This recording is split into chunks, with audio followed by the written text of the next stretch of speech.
As was reported about a month ago, Arch Manning was not on the cover of EA Sports' College Football 25 or even on the deluxe cover, which had a bunch of athletes and coaches on it. Let's talk about why that is and what it means going into what we expect to be a banner year for Texas and Arch Manning. What's up, kinfolk? It's RJ Young. I am not on a step mill. If this is your first time watching Adapt and Respond, thank you for joining us here. We talk college football. We talk sports. We do this all the time. We do this every day. And frankly, I've always wanted to do a show like the one we're doing right now. And we're going to do more of this. To that point, there is a podcast element to what we're doing, audio podcast, I should say. And if you are listening to this on Apple Podcasts, go ahead and leave us a 5-star review. It'd be nice to get to 300 reviews. We've already got 294, so help us out with that. And I'm going to try to come up with some giveaways, some other ways to entice some others of you to do this as well. But for now, you want to tell me something nice, you want to tell me something ugly, go ahead and do it on the Apple podcast and then do it on the Spotify podcast because that's there too. You're going to be able to get more opportunities to listen to this show in ways that aren't just on the platform that is primary to it, which is YouTube. You know this, right? Building out some other ideas, building out some other aspects of the show. We're going to do live shows as we get closer and closer to football season, and I think it's going to be a really cool late night show for those of y'all that want to partake. Hence, we're changing the lighting. We have changed the design elements. We got a real Sinners vibe going on in here, and it's about to be for the culture off in here. That's one of the other reasons I want to talk about this EA Sports College Football 26, right? This is a game that's very much for the culture that is college football. This is the reason that name, image, and likeness is a thing. For those of y'all that do not know, we have name, image, and likeness and this seismic 616 kind of dimension of college football primarily because EA Sports was forced to shut down NCAA 14-15 because they weren't paying players. Ed O'Bannon filed his lawsuit. And he said, okay, cool. We just won't make this game until such time as y'all figure out whether or not we get to pay people. And that's what they have done. And as soon as they did it, the thing that was supposed to happen is we get to play this game again. And we get to see the players that we know by their names using their friggin' names underneath the reticle, right? Like it's one thing to see player 12, right? It's another thing to see Travis Hunter. And now that the game has gotten so much bigger even than it was, when this game was last made, we get to have so much more fun with this. And I thought that everybody would jump at the opportunity to not just play this game, but be featured in it. Like, this is one of those things that you just don't get back. If you are a college football player at this time, this might be the coolest thing that you get to do. I mean, from walk on all the way up. If you see your name on the roster and you get to play as yourself and you get to build yourself up, yeah, man, I don't know that there's much else that's better than that, honestly. This is me jumping into a Formula One car as RJ Young, getting to fly around with Max Verstappen and Lewis Hamilton and see what the good word is. Arch Manning not built that way, though. Like, I don't think that it's that he doesn't want to play the game. I'd actually be shocked if he doesn't play the game. But the way he has built his image has been to push away all these things that are about monetary gain, right? That is not to say that he hasn't partaken in any name, image, and likeness endorsements. He certainly has. He's a Red Bull athlete, for one. But he's been very, very selective about who and what he wants to lend his name, image, and likeness to, which is very smart. Not just because it's smart business, but he is a Manning, right? He's the third-generation legacy of one of the first football families we have, right? You know about Archie. You know about Peyton. You know a lot about Eli. And you learned a lot about Arch last year, who is going to be the starting quarterback for the Texas Longhorns in a year in which they're expected to contend for the national championship. Week 1, they get Ohio State in Columbus. It's going to be fantastic. As a matter of fact, the last time that these two met this way, Texas won the national championship, right, 2005. And they had another talent that was on the level of Arch Manning in Vince Young, dude, that one of the greatest players to not win the Heisman Trophy, right? I'm also interested in this from one aspect.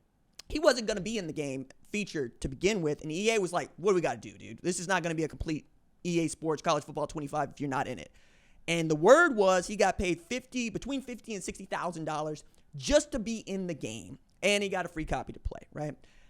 It turns out when they did the photo shoot, the Rose Bowl, about a month ago, and they invited all these players and coaches down, he was not one of them. He didn't want to go. Steve Sarkisian has also done a lot to try to protect his college experience. And I think that's very cool. I think it's also a good problem to have if you are Steve Sarkisian. Like, it's one thing, excuse me, I don't know where that came from. Y'all ever get hair in your mouth? I got a hairy face and it's turning white, but I'm sorry about that. That's gross. I think Sarkisian is in a good spot. Like, he gets to say, I get to protect somebody's college experience. And in a day and age when that feels like the furthest thing from what many of us care about. Most importantly, college football players who are now making 6 figures, 7 figures in some cases, to play a sport that they would have otherwise been playing for free, or what other people call barter in scholarship. I realize that over the long term, people want to tell you that the economic impact of having a degree on your livelihood is great, but those people also don't take on student loans, don't want to buy a house, and don't suffer from inflation where the goalpost keeps moving.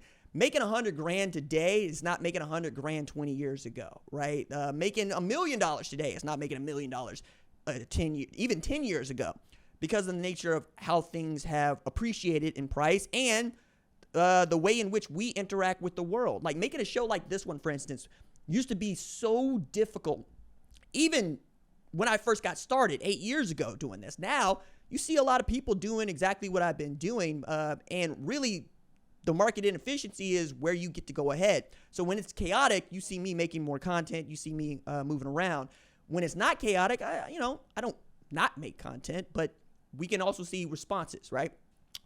I think with Arch Manning, you're dealing with, I get to make the market, which, my goodness, dude, I can count on one hand how many people actually get to say that, and it actually means what it means.